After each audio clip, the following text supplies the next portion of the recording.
unfortunately, that alone is not enough to translate to a successful NFT project. I wish it was, and there'd be all fantastic projects out there.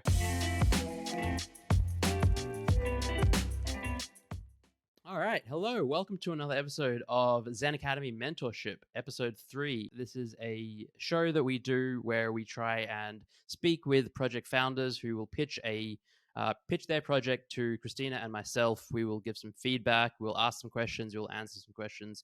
It is a show designed to help, inform, explore this space, answer questions, and have some fun along the way. So I'm Zeneca. I founded ZenAcademy. You follow this channel, you probably know who I am. I'm here with Christina, who's a wonderful part of the team with us at ZenAcademy. She is an expert at pitches and understands what works, what doesn't, what's great, what's not, and she'll be here to help answer questions. And then I'm here with Spencer and Breaks from the Honest Ones team.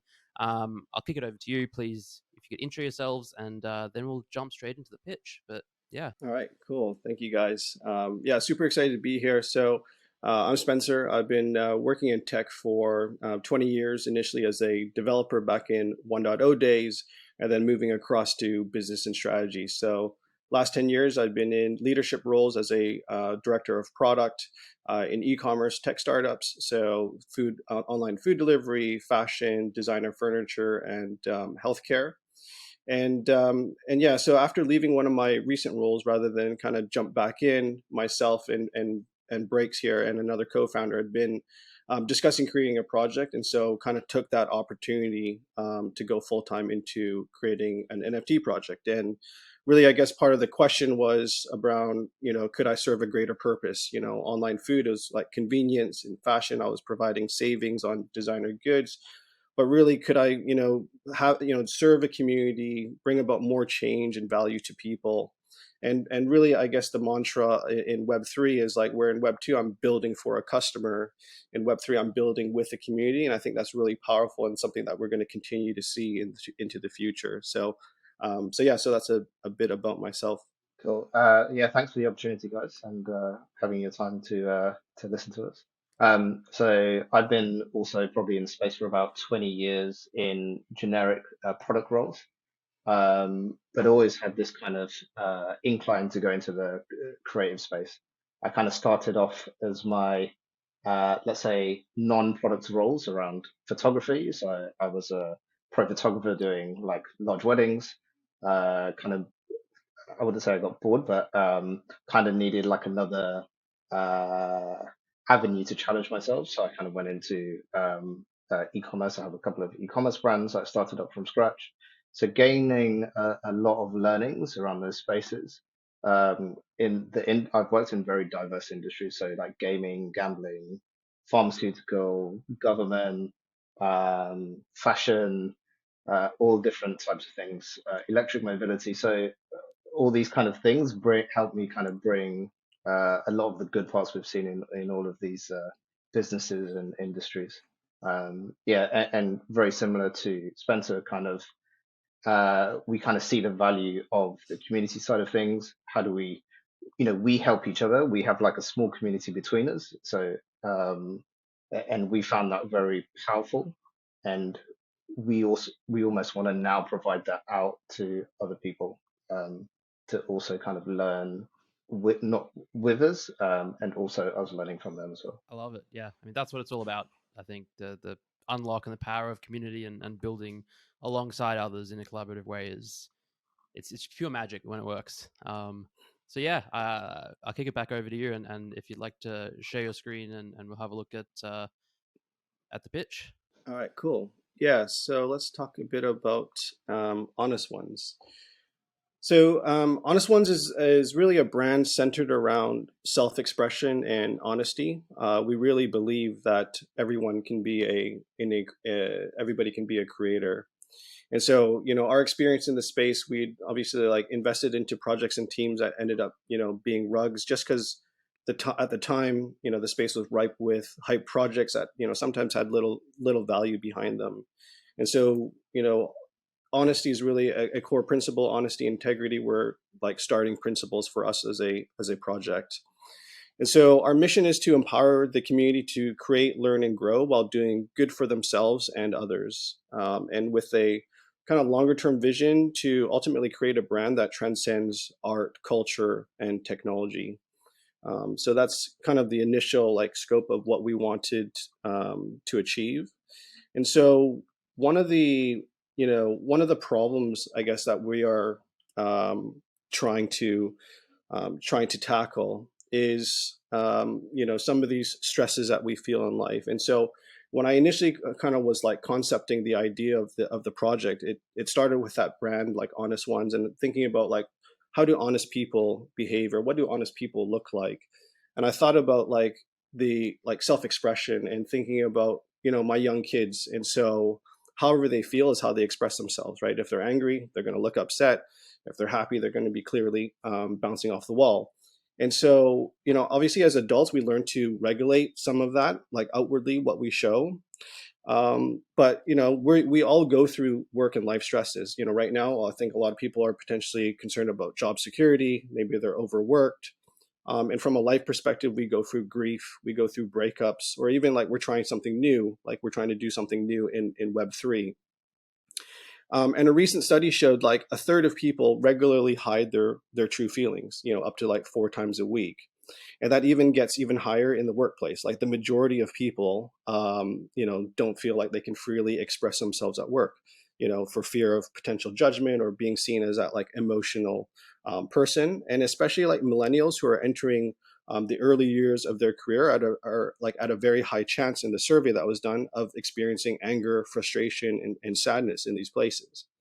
And so I think there's obviously like a healthy amount of like emotional regulation that we have to do, but what happens when we suppress our feelings? And so there's a lot of like psychologist studies that show, even if we're putting on like this positive outward facing feeling, that those negative feelings kind of continue to actually get stronger inside us, and it can become a danger to our emotional, cognitive, and even physical health.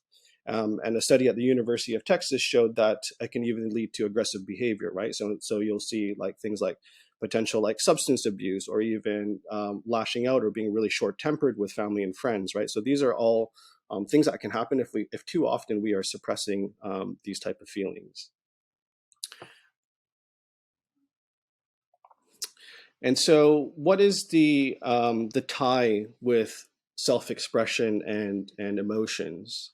And so, I think in a sense, like if we think about like what is the most honest form of self-expression, we could argue that it's actually creation. But to create requires us to do several things. It requires us to expand our comfort zone, learn new skills, meet new people, invest our time and money into these things, right? And going through that, we experience this whole spectrum of emotions on this journey. I think I can speak, as a project founder, I've definitely gone through this, right? Like, I didn't expect when I started this project back in March, April, that the bear market and we'd have this crash of crypto and NFTs in the summer, which made me question exactly what we're going to do. And so to truly express ourselves through art, through fashion, through content, through products, we definitely have to, we go through these different feelings. And so how does Honest Ones play into this? So on the left, I've got Plutchik's Wheel of Emotion. And I think sometimes we tend to like simplify emotions into like, I'm just like happy, sad, mad, angry, and so on.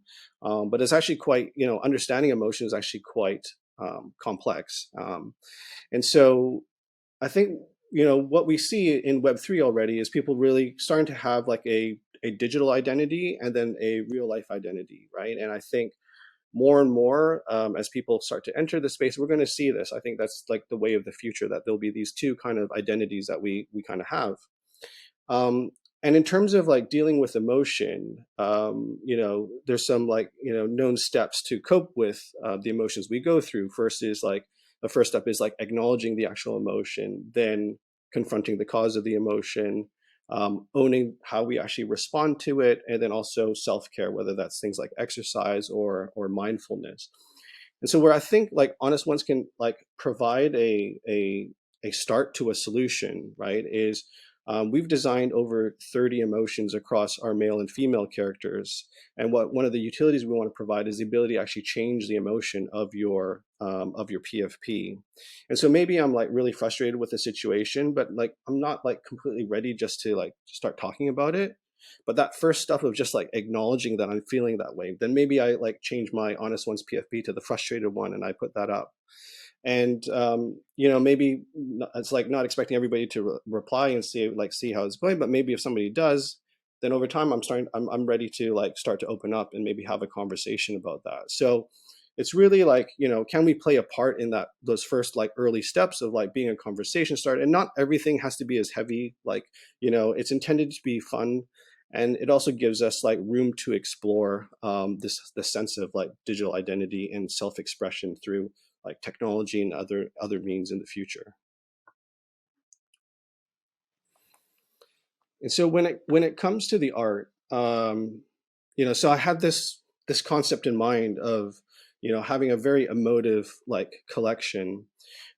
So I had in mind like illustrative portraits, but really had to have a certain distinct style. And so I came across our designer Beau's work, his portfolio, and he really, it just really captured me because he basically specializes in portrait illustration.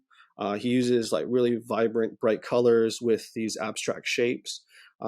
He's got close to 100,000 followers on Instagram, and so his style really spoke to me. And Beau is like pretty new to NFTs, but he really resonated with our story, with our mission.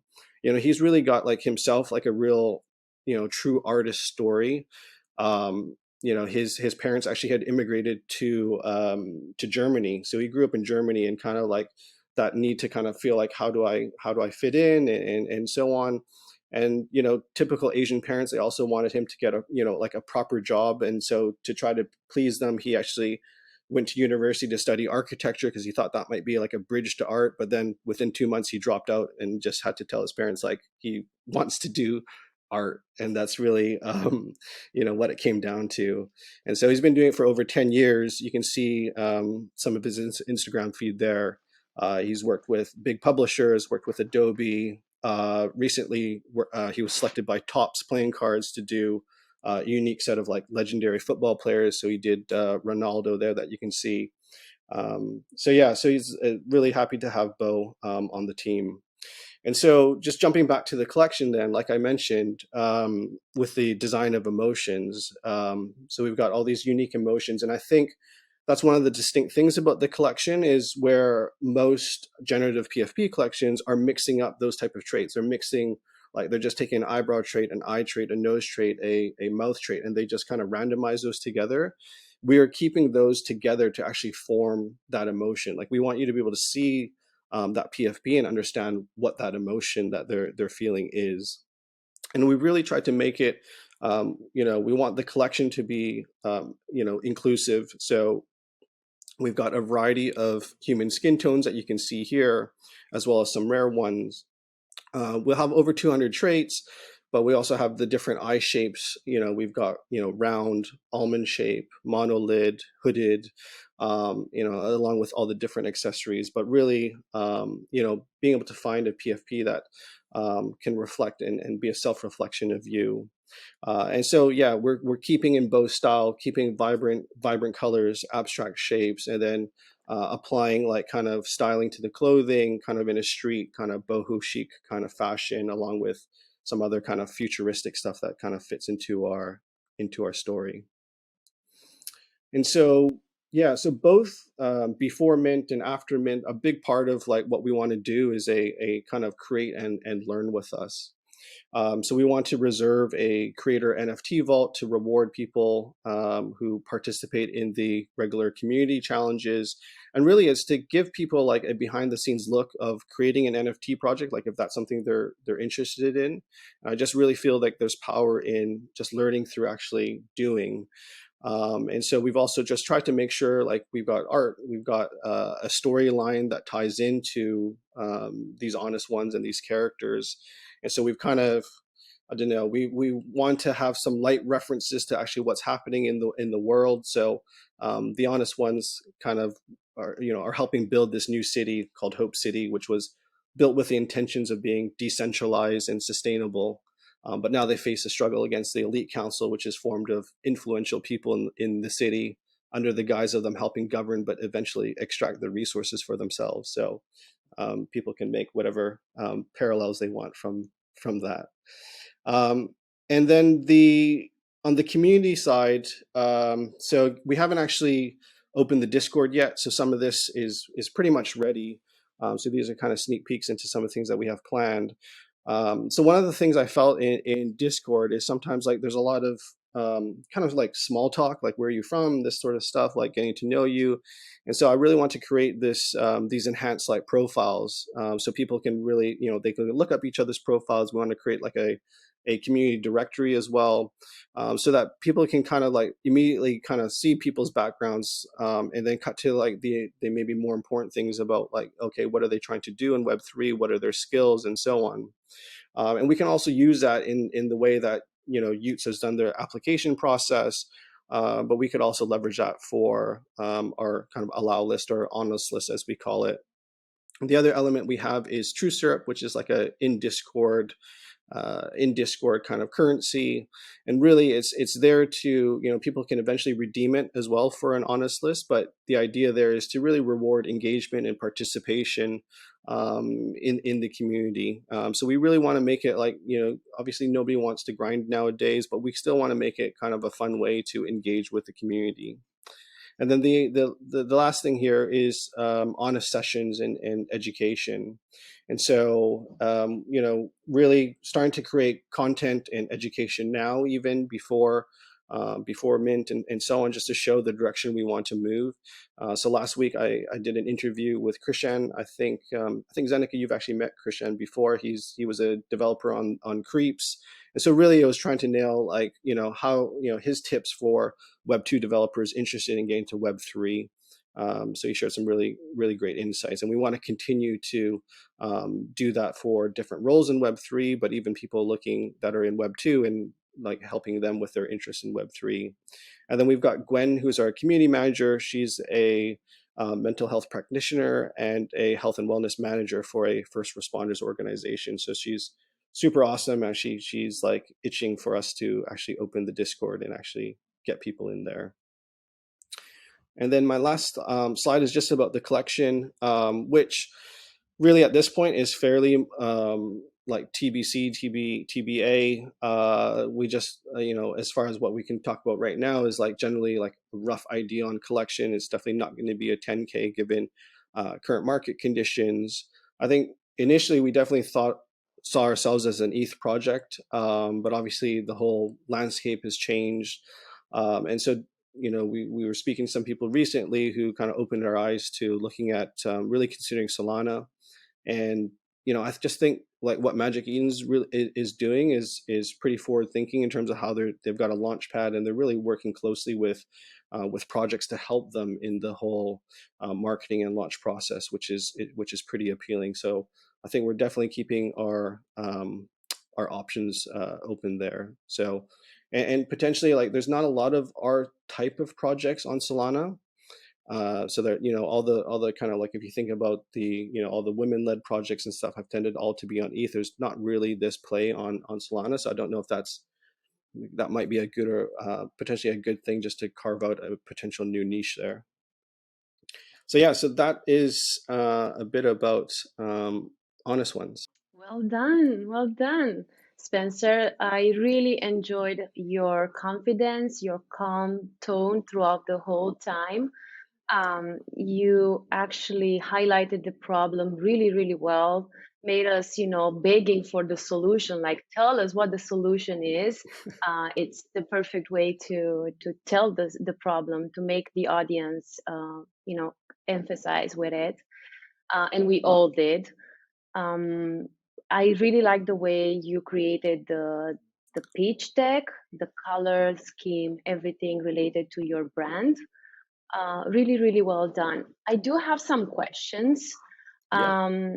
What would you say is your unique value proposition?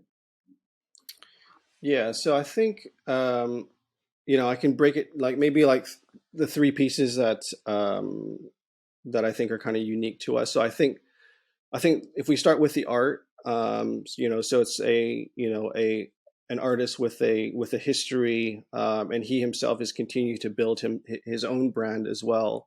And so I think being able to have a part of that, and yeah, just like the way that we're approaching emotion and the expression of emotion, I think is also unique. I don't think any other collection is doing it quite like we are. And then the community, like we're trying to build this tight knit community of people, which I feel like that the honest profiles is a step towards that. And I think from the learning aspect of things and trying to create educational content, obviously like ZenAcademy does that really well, BFF or other projects that do that real well. But I think we in Web3, like we're all evangelists, right? Like we can all bring our own take and our own like learnings to our own communities and just continue to spread that word. So I think, and the other thing with like creating with us and learning by doing, I think other people have had that in their roadmap, but I haven't necessarily seen it executed really well. So I think there's still opportunities to really nail that with the community and kind of upskill that community with us over time. Thank you for that answer. Yeah, sounds really good. And another question is about your business model. Do you have multiple streams of revenue planned, or are you just planning to mint and take it from there? Yeah, great question. I think what we've realized now with NFT projects is, they've evolved and changed. So I think relying exclusively on that initial mint is getting challenging, right? Like the numbers just they're harder to add up now. So I think definitely it's thinking about how we sustain the brand long term. And I think a lot of it is like presence, right? Like part of this initial like genesis or the initial launch is, yeah, we all need to kind of have some level of credibility that we're building, but we want to be there when more and more people come into Web3, right? And so being able to partner with existing Web3 brands, and then also helping maybe some of these Web2 brands come into the space, and the vision of having this like community that is also skilled up, and maybe they can also participate in some of these partnerships. I think that's part of like the direction that we'd have to take things. I mean, we can always, yeah, you can always do a second collection and so on. But I think you've got to also, we're cognizant of being, we've got to be creative in how we actually run the business over the long term. Yeah, thank you. I'll give it to you, Zeneca. Awesome. You stole my question. I was going to ask about revenue streams as well. That was the first thing I was going to bring up, because it is so important to think about. And I think it's on more people's minds given the last few months with the market and the whole discussion around royalties and whether that's a sustainable revenue model. But all right, I have a couple of questions of my I own. think just one thing to add Yeah. on on that side of things is the team that are working around us are pretty powerful and they're pretty experienced. And so, even not just our learnings as like founders, co-founders, etc., but all of the other guys who are doing the art, who are helping the community, they also have value and they also want to help the space. They have I think we're very picky in who we choose to come and work with us, which I think hopefully helps us in the long term. But they kind of have that similar ethos in terms of they want to share, they want to grow this space. Now, if we have the community coming along with this journey with us, our community and our strength becomes so much stronger to then go and use that pool of skill sets to go and help some of these Web2 brands coming into Web3. And we almost have like maybe talent pool is a wrong word, but the theory is kind of the same, where we're almost helping the community have another avenue of what they want to do as well. So, and I think that's quite powerful for us. Yeah, I know. I absolutely think that is as well. Yeah, like I'm thinking similarly with Zen Academy, Zen Lab. Yeah, so I think, well, first of all, I love your mission and your values and your vision and just your entire ethos and approach to the project. I think it's admirable, and I love when projects do that, where they enter from a perspective of giving. Basically, how can we help people, how can we give back, how can we, just add value and improve people's lives. So I think that's fantastic. Unfortunately, that alone is not enough to translate to a successful NFT project. I wish it was, and there'd be all fantastic projects out there. All right, two things. I'll ask them both now, and you can answer in any order. It's how do you plan to, I guess, market and capture attention? Because attention is the most difficult. It's the scarcest resource, the most valuable thing in the world these days, and especially in NFTs. And what's your plan for like getting the attention on your project and not the like 1,000 other projects out there existing and launching and getting people into your ecosystem? And the second question is sort of zooming out a bit, like where do you see this in 5 to 10 years? Where do you want the brand to be, the company to be? Like in an ideal world, in 10 years time, what are you doing? What are your revenue streams there? And I'll let you decide how to answer those two. Yeah, so I guess the first is, I guess, on our near term milestones, right? Like how do we get eyes and stuff on the project? And so I guess that's what we've been kind of debating within our team, is just like, you know, we were hoping to, like, we've kind of got, like, we've got Discord ready, we've got we've got website basically ready, but we haven't launched it because we're trying to time it to some type of we want to have it with our marketing activity and collaborations and stuff like that. So it's just like we've got a lot of stuff that we're kind of like, I think that's almost like a question that we had for you as well, Zeneca, is like, yeah, so we're like, it was almost something like we're a bit unsure of like when to really push the marketing in this current market, because like the traditional way like would be, yeah, you make a big marketing push, you open Discord, and then you're not trying to have it open too long. You need it like, maybe 6 weeks is the attention span of people nowadays, maybe 4 weeks, like something crazy, to try to get to that mint while people are still paying attention. That definitely would have been the formula. Maybe it still is, like, so it's a tough one, because like we're also like trying to do as much organic as we can, like do the content and stuff like that, but it's a slower process. So it's something we're trying to feel out. We're hoping, the market kind of picks up at some point to be able to kind of deploy some of this marketing and announcements and stuff like that. But I don't know, like, yeah, I don't know what you're advising other projects at the moment, in a way to do, given the current conditions. Yeah, my general advice is, so in June, like market crashed and tanked, and it was very tumultuous. And at that point, I was telling people, and a lot of people were delaying and saying, "All right, this is not a good time to launch. Let's wait till the market conditions are better, timing is better, and let's push our launch a month, 2 months, 3 months." And I think that was absolutely the right thing to do. Now, I think where we are today, I don't really recommend that much more, just because it's almost like we're potentially settling into a new normal, and we don't know how long it's going to last. Like, we didn't know in May, but now that we've seen several months of this macro environment is terrible, it's potentially, we could be in for a 2-year long bear market. And if you just keep waiting a month, you're just kicking the can down the road, and you may not get that opportunity. And I think sort of refocusing your strategy, and maybe going back to the drawing board and coming up with a new plan of attack of how can you capture attention, and what's your marketing strategy in a bear market. And you mentioned before, like, it was very clear what the plan was. 10 months ago, 4 weeks, 6 weeks out, you open the Discord and you go to mint date, and there's attention, and usually you'd mint out. It's very different now. So I think I wouldn't necessarily delay. I think I would work towards a mint date, set it like a month, 2 months, 3 months out, and then just like push towards that. If something calamitous happens before then, you can delay then. But I would assume that market is going to be relatively flat, and try and launch into those conditions. Yeah. No, that makes sense. And then, yeah, in terms of your other question, like where do we kind of see ourselves long term? I mean, I think obviously it's a pretty challenging a challenging one. Yeah. Just like we can barely predict what's going to happen in the next like 3 months, but I think it goes back to that vision of wanting to be a brand that spans art, culture, and technology.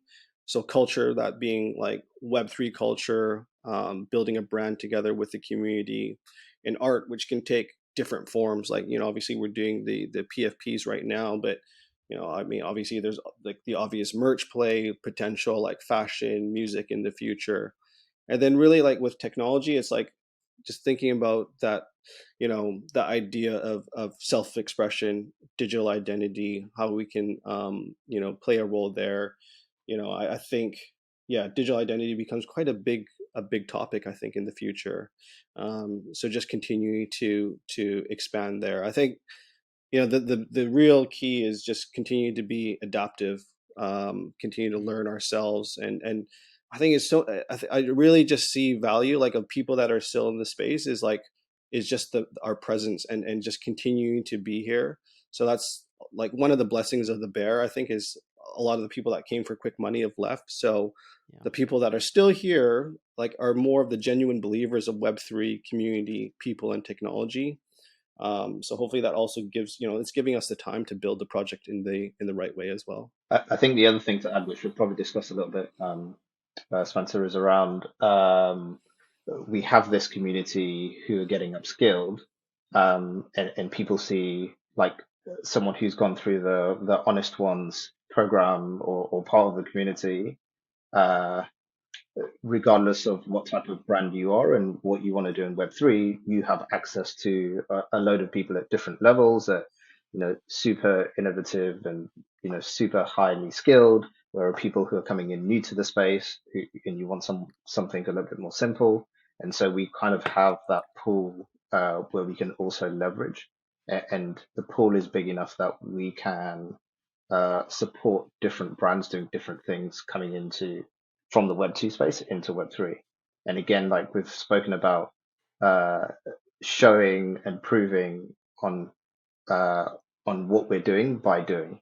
So, the whole concept of create with us allows the community and people kind of outside the community of like what's really happening behind the scenes and them being part of it rather than following a course and then getting some information and a certificate at the end. This way, they've kind of experienced it in a bit more of a tangible way to kind of add to their value. Yeah, no, I think that makes a lot of sense. And big picture, I can definitely see the vision and this tremendous value in having a brand that has that reputation and that culture and that experience and the community to uh, that encompasses all of those things. Okay, Spencer Breaks, do you have any questions for us, either of us? So I think Spencer, you probably alluded to it already, is the concept of pulling people out of the Web 2 space and bringing the awareness of Web 3. I think there's lots of challenges, and I think other projects have tried to do it, and then they've realized how difficult it was, and then they've just tried to recycle existing people in the Web 3 community to go and be part of their community.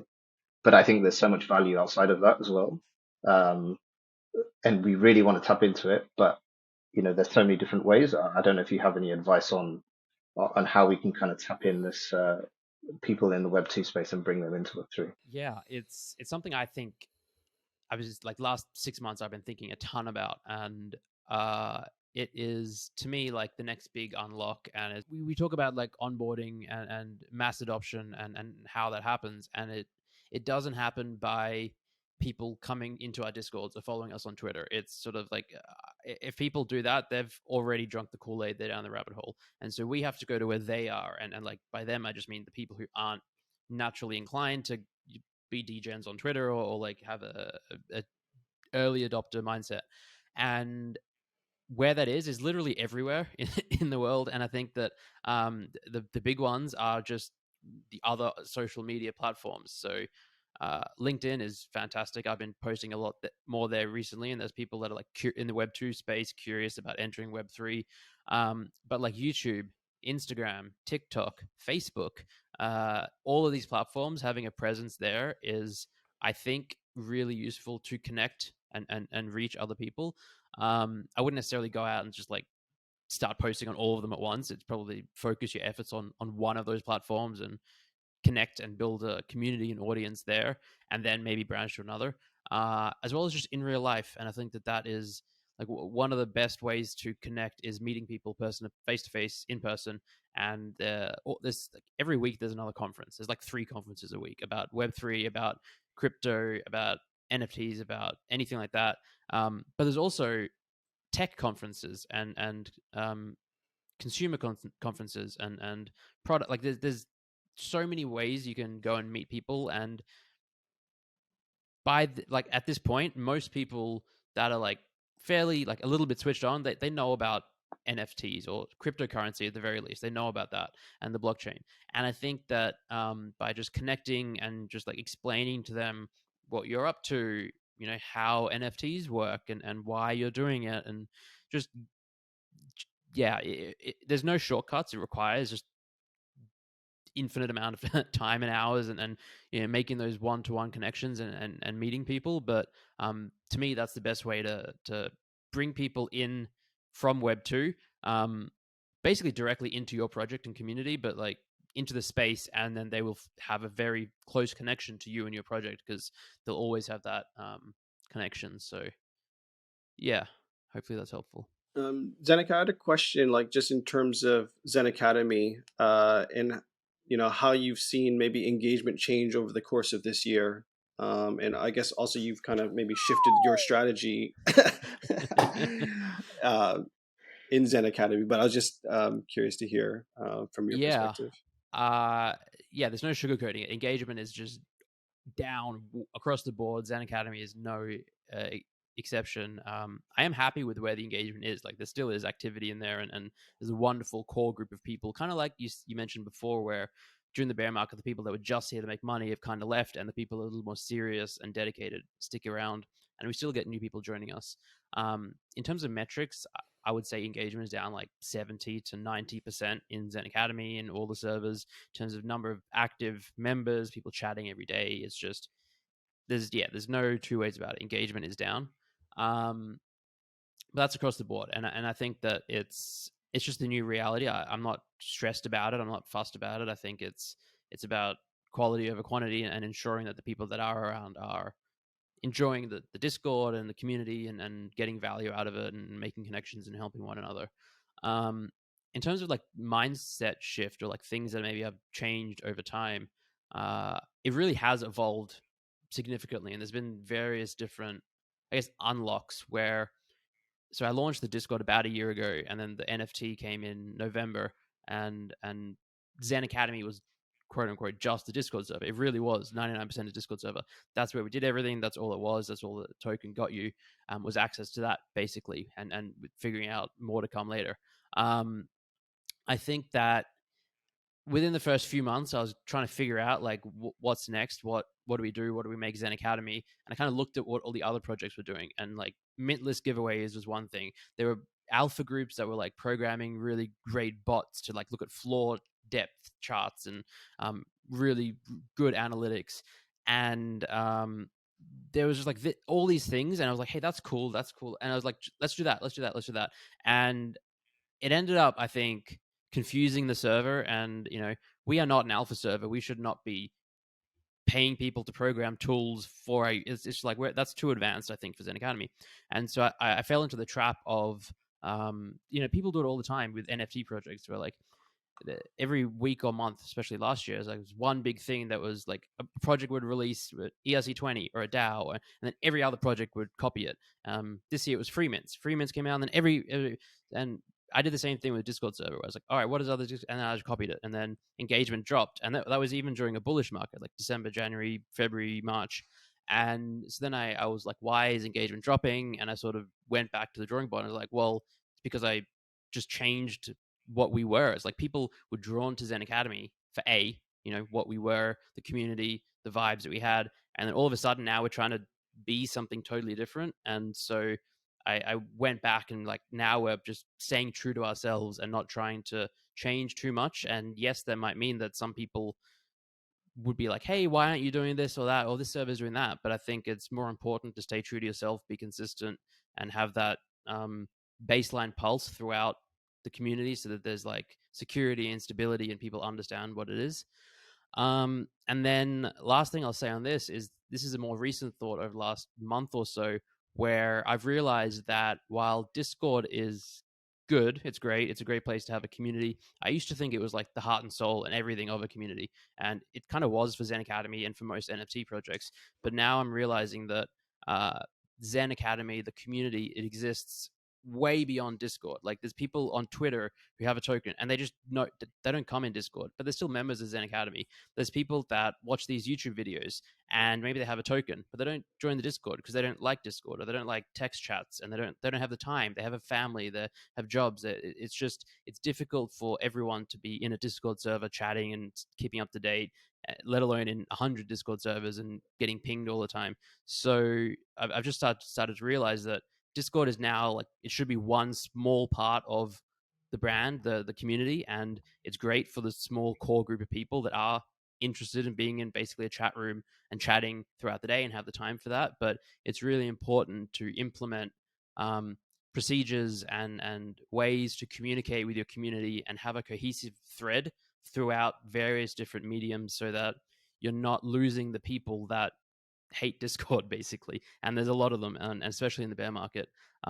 So yeah, that's a bunch of Discord related thoughts. I mean, I think that's a good insight for us because, we see like everyone thinks like when is Discord coming, and that's like the be all and end all of the start of your project, and that's going to either make you or break you almost. So it's quite interesting to have that take on it. I think that almost flips it on its head. Almost makes me think like, will Discord even survive in 5 years time? Who I don't knows? know. Yeah, we are seeing as well a few more projects are just electing not to have a Discord at all, and it works for some of them. So it's I'm not. The other thing is Discord is a lot of work to have. You kind of need it staffed 24/7, because if you don't have someone there and someone comes in and they're posting FUD or spam and you don't have a moderator to delete it, then it's not a good look. And I think a lot more projects are realizing that, all right, it kind of makes sense to have it in a bull market, but during a bear market when there's very little activity, do you really want to be effectively paying moderators, community managers, when there's not that much activity? And we're seeing more and more projects shut down their Discord servers or merge them. And so I mean, Discord is great, but I think thinking about how you can maybe do Discord light mode or not have a Discord, or communicate with people via email or Twitter or all sorts of traditional Web 2 models as well, especially if you're planning to bridge that gap. A lot of Web 2 people, they've never heard of Discord. They don't want to join Discord. But if you can just send them an email update every day or once a week, Discord announcements are one thing, but what if you could just send Discord announcements via email? I think that's a really cool idea that we're probably going to explore. But yeah. One last question.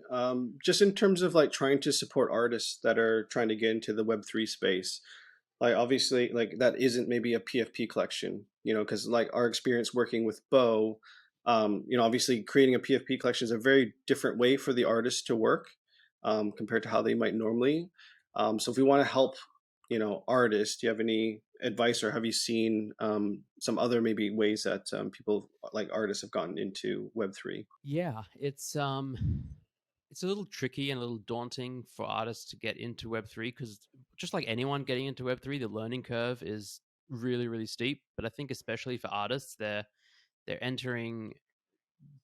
It's more personal. Like they have a deeper connection because they're trying to sell. Usually, they're coming in and they might be selling their artwork or trying to get a job in the space, versus just an average market participant who might be like trying to flip NFTs or just learn about the space. Artists generally have more emotion and are a little more invested emotionally in the process of getting into the space. And so it's really important, I think, that they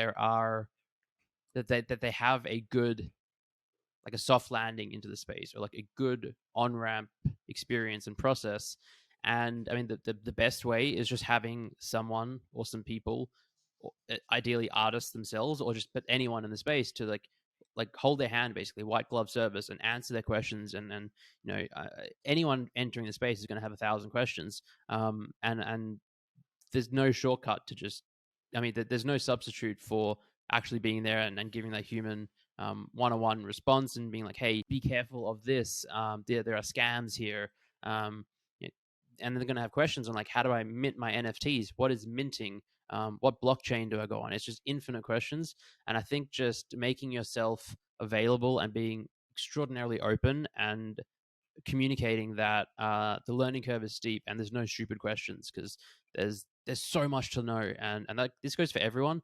But I think artists probably require an additional level of just additional layer of knowledge, like because they'll need to think about, how do I market my work, how do I sell my work, who do I sell it to, what are the IP rights and licensing, and there's just a lot to it. So I don't have a great answer, but I think that it is hopefully like we're going to see more and more artists want to enter the space. I mean, the other thing I try to do is also communicate how difficult it is. Like it's not easy. It's not, maybe 18 months ago an NFT artist could enter and probably find pretty decent success because there just weren't many out there.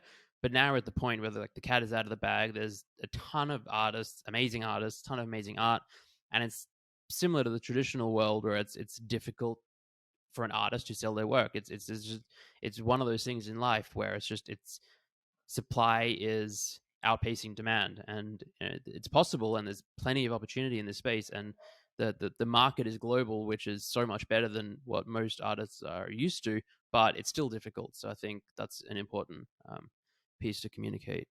Christina, do you have any other thoughts or anything artist related? Not really, not on this topic. All right. Spencer Breaks, we probably have time for one more question if you have one, or any other comments. I've got one quick question. Thoughts on ETH versus Sol and where the market is going, and I was going to touch in on that anyway. I mentioned that. I think, I have nothing against Sol. I prefer ETH as just a blockchain and believe in the longevity of it. But I think just gut check sensing the market over the last couple of months, there seems to be more activity on Sol. And I do think that there's something to what you said before, Spencer, about how they're not really being like a similar project on Sol. So you could potentially own more of that market share. Whereas on ETH, you're competing with many more projects. And on Sol, it might be a little easier to grab attention. And of course, the Magic Eden support, if you can, get support from them, that's very meaningful. I used to say, you should go where the market is and where the customers are, and for the most part, most of the time it was ETH. But I think now it's clear that there's a significant and substantial market on Sol, and if you don't have any philosophical or massive disagreements with the blockchain or launching there, I think it's a great option. I wouldn't say it's better, but it's definitely on the table, and I think worth spending a good amount of time thinking about. And Perfect. Well, this is amazing. Thank you both so much, and thank you, Christina, for being here as always. And I hope everyone watching got something out of it. I learned something. I learn something every time we do these, and it's always a pleasure to chat with founders and people building in the space, especially with such meaning and intention and like a real substantive, valuable mission and vision. So appreciate you both. I will mention to anyone watching, please, if you like the content, subscribe to the video. It really helps the channel. We're trying to grow our YouTube channel. And other than that, have a wonderful day, and catch you next time. Bye.